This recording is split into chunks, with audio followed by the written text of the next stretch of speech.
আল্লাহ আমার রব, এই রবি আমার সব। আসসালামু আলাইকুম রহমতুল্লাহি আবরাকাতুহু। গোসল ওয়াজিব হওয়ার কারণসমূহ মাসালা এখন আপনাদের সামনে আলোচনা করব। যদি কোনো কাফের মুসলমান হয় এবং কাফের থাকা অবস্থায় তার উপর গোসল ফরজ হয়ে থাকে, তাহলে ইসলাম গ্রহণের পর তার উপর গোসল ফরজ করা হবে।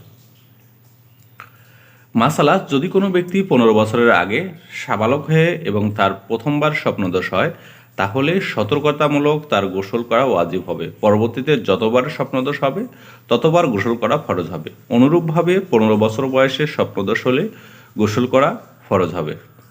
মাসালা, কোনো মুসলমানের মারা যাওয়ার পর তার মৃতদেহ গোসল দেওয়ার জন্য অন্য মুসলমানদের উপর ফরজে কিফায়া। টিকা, ফরজে কিফায়া হলো এমন একটি বিধান যা সকলের উপর ফরজ, তবে কিছু কিছু লোক পালন করার দ্বারা সকলের দায়মুক্ত হয়ে যায়।